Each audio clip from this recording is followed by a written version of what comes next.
Hello everyone. आज का हमारा टॉपिक है मनी बिल। इस वाले टॉपिक में हम मनी बिल के साथ साथ और भी जो बिल्स होते हैं पार्लियामेंट में पास होते हैं उनके क्या क्या प्रोविजंस रहते हैं और क्या डिफरेंस है मनी बिल से उसको भी डिस्कस करेंगे। ठीक है। आधार की जो अमेंडमेंट आई थी, ठीक है, वो ना मनी बिल की तरह पास कर दी गई थी। जब मनी बिल उसको पास किया गया था तो बहुत कंट्रोवर्सी में भी रहा था ये। ठीक है। तो इसलिए भी हम पढ़ना हमारे लिए क्या है, इंपॉर्टेंट हो जाता है। ठीक है। तो शुरू करते हैं।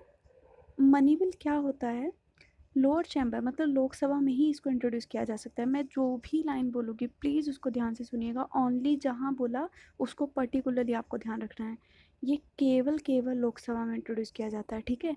और ये रिसिट और स्पेंडिंग, खर्चा और जो मिलता है आपको, आप रिसीव करते हो, उन दोनों को ये क्या करता है, टेकन इनटू अकाउंट, कंसिडर करता है। ओके। तो लोअर चैम्बर में इंट्रोड्यूस होता है। ठीक है। और कवर क्या करता है, एक्सपेंडिचर जो होता है और जो रिसीविंग होती है। ठीक है। टैक्स से जो भी बोरोइंग है उससे, उन सबको ये क्या करता है, कवर करता है। बस सारा चिट्ठा लिखा जाता है इसमें। ठीक है। लिखा क्यों जाता है, जमा क्यों करवाया जाता है सरकार के पास, ताकि ब्लैक मनी के प्रिवेंशन की जा सके। ठीक है। फाइनेंस बिल भी होते हैं या अप्रोप्रिएशन बिल्स भी होते हैं, और ये दोनों क्या होते हैं इसको हम आगे पढ़ेंगे अभी। तो पहले मनी बिल का देखते हैं। आर्टिकल 110 के अंडर ये है, कवर होता है। ठीक है। अब ये कहता क्या है, आर्टिकल 110 जो है वो ये कहता है कि जो बिल होगा वो मनी बिल तब कहा जाएगा जब वो ये सारे प्रोविज़न जो कि नीचे मेंशन है या फिर इनमें से कोई भी प्रोविज़न देगा तो वो क्या बन जाएगा, मनी बिल बन जाएगा। तो इन प्रोविज़न्स को देख लेते हैं।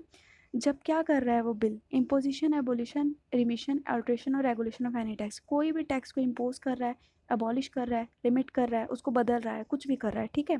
और उसके बाद से गवर्नमेंट की बोरोइंग को रेगुलेट कर रहा है। गवर्नमेंट ने किसी भी तरीके का अमेंडमेंट कर दिया किसी लॉ में जहाँ फाइनेंस से रिलेटेड कोई क्लॉजेज हैं, तो उसके बारे में ये बता रहा है, तो भी वो मनी बिल है। कंसोलिडेटेड फंड और कंटिजेंसी फंड की जो कस्टडी है, रख रखाव है, उसमें से मनी निकालना है, विदड्रॉ हो रही है, दिए जा रही है वहाँ पे मनी, उसके बारे में अगर डिटेल में दे रहा है ये क्लॉजेज, तो वो क्या है, मनी बिल है। ठीक है। उसके बाद ये कंटिजेंसी और कंसोलिडेटेड फंड क्या होते हैं, ये आपने अगर पढ़ा होगा पॉलिटी तो आपको पता लगेगा, आप कमेंट सेक्शन में बताइए। और नहीं तो आलोक सर की जो वीडियोस चल रही हैं सीरीज लक्ष्मीकांत की, उसमें ये कवर हो जाएगा। उसके बाद कंसोलिडेटेड फंड ऑफ इंडिया से क्या, appropriation of money. Appropriation of money का मतलब होता है निकालना, जिसे सैलरीज देने के लिए निकाला जाता है। ठीक है। किसी भी एक्सपेंडिचर को डिक्लेयर करता है अगर कि ये expenditure charge on consolidated fund of India है। ये बहुत इंपॉर्टेंट पॉइंट है कि अगर मनी बिल में ये क्लॉज है कि ये कंसोलिडेटेड फंड ऑफ इंडिया में से निकाल रहा है कुछ चीज़, मतलब कुछ अमाउंट निकाल रहा है, अगर मनी बिल में ये मेंशन है तो वो मनी बिल बन जाती है। वो बिल मतलब कोई भी बिल मनी बिल कब बनेगा, जब ये क्लॉज है वहाँ पे कि कंसोलिडेटेड फंड ऑफ इंडिया से 1,000 रुपये निकाले जा रहे हैं। ठीक है। तो वो मनी बिल बन सकता है। एक चीज़ ध्यान रखनी है, expenditure charged on consolidated fund of India, supreme court के जजेस होते हैं, जो भी जजेस होते हैं, ब्यूरोक्रेसी के जो बंदे होते हैं, मतलब जो गैजेटी होते हैं मोस्टली, उनके लिए ये मेंशन की जाती है लाइन, चार्ज्ड, कि चार्ज किया गया है CF5 पे। ठीक है। लेकिन एक और एक्सपेंडिचर होता है जिसको हम बोलते हैं मेड फ्रॉम। ठीक है।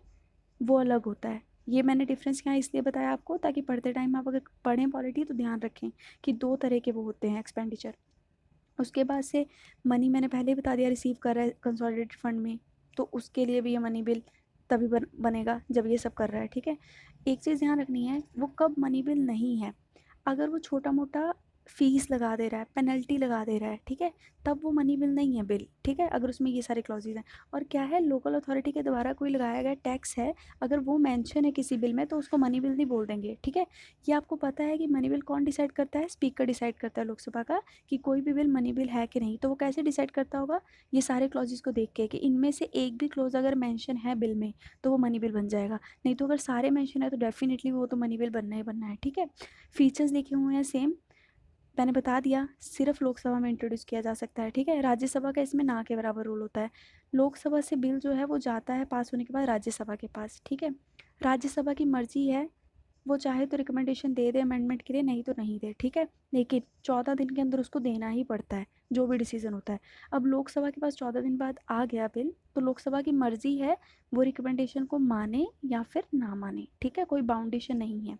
एक चीज़ जो ध्यान में रखनी है, अगर उसने रिकमेंडेशन मान ली, ठीक है, मान ली रिकमेंडेशन, तब वो बिल क्या होगा कि पास हो गया है, मनी बिल लोकसभा के द्वारा पास किया गया है और राज्यसभा की रिकमेंडेशन को मान के पास किया गया है।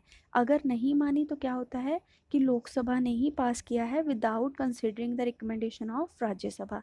ये सारी लाइंस इसमें लिखी हुई हैं, ये जो पीडीएफ है वो आपको मिल जाएगी टेलीग्राम चैनल पे। उसके बाद ये आपको ध्यान रखना है, ये मैंने बता दिया लोकसभा बाउंड नहीं है अमेंडमेंट के लिए कि वो रिसीव करे या फिर रिजेक्ट कर दे, उसकी मर्जी है राज्यसभा के अमेंडमेंट को। किस आर्टिकल के अंडर? 109 के अंडर। आर्टिकल 109 के अंडर वो रिजेक्ट कर सकती है अगर चाहे तो अमेंडमेंट, ठीक है, राज्यसभा की। यही कहानी है जो मैंने ऊपर आपको शॉर्ट में बता दी है, ठीक है।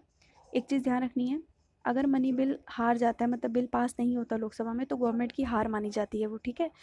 इसकी कंसिडरेशन लेते हुए ना ऑपोजिशन क्या कर सकती है, नो कॉन्फिडेंस मोशन को पास करने की वो कर सकती है कोशिश, तो ये पास होना ज़रूरी होता है। इस बिल को ये ध्यान रखना है, रेफ़र नहीं किया जा सकता जॉइंट कमेटी को। क्यों नहीं किया जा सकता? क्योंकि अगर कोई, मैंने बता दिया कि राज्यसभा का इसमें रोल ही नहीं है, तो बिल राज्यसभा ने 14 दिन बाद वापस करना ही करना है, और लोकसभा बाउंडेड है नहीं, तो कोई भी जॉइंट डिस्कशन जो है, ठीक है, वो नहीं हो सकती इस बिल में। तो कमेटी भी नहीं बन सकती ये वाली, स्टैंडिंग कमेटी भी नहीं बनेगी पार्लियामेंट की। और प्रेसिडेंट जो है हमारे, उनको भी इसको क्या है, असेंट देना ही पड़ेगा, क्योंकि ये जो बिल है ना, ये प्रेसिडेंट की प्रायर रिकमेंडेशन से ही इंट्रोड्यूस होता है, ठीक है। अब डिफरेंट टाइप्स ऑफ बिल के बारे में थोड़ा सा देख लेते हैं जल्दी से। कॉन्स्टिट्यूशन अमेंडमेंट बिल क्या होते हैं? जो कॉन्स्टिट्यूशन को अमेंड करते हैं। इसमें मैंडेटरी होता है प्रेसिडेंट को कि उन्हें इसको असेंट देना ही देना है, वो मना नहीं कर सकते। मनी बिल हम पढ़ चुके हैं ऊपर। फाइनेंशियल बिल क्या होते हैं?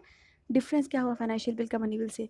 फाइनेंशियल बिल केवल एक्सपेंडिचर मतलब स्पेंडिंग से डील करते हैं, रिसिप्ट से डील नहीं करते, ये ध्यान रखना है पॉइंट।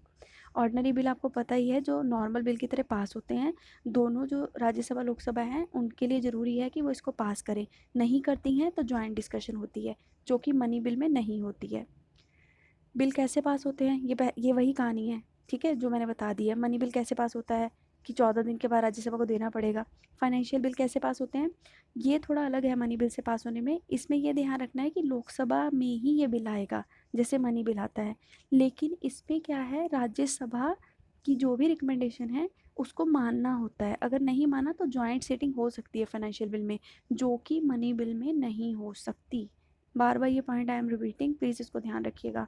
ऑर्डिनरी बिल तो मैंने बता दिया ऊपर, सिंपल मेजोरिटी से पास होते हैं। वही कहानी लिखी है कि कैसे डिफरेंट है ये फाइनेंशियल बिल से, सेम वही जो मैंने आपको बताया, ठीक है। इसको आप पढ़ लीजिएगा। आर्टिकल कौन कौन से हैं इंपॉर्टेंट इस बिल के अंडर, ये भी आपको ध्यान रखने हैं।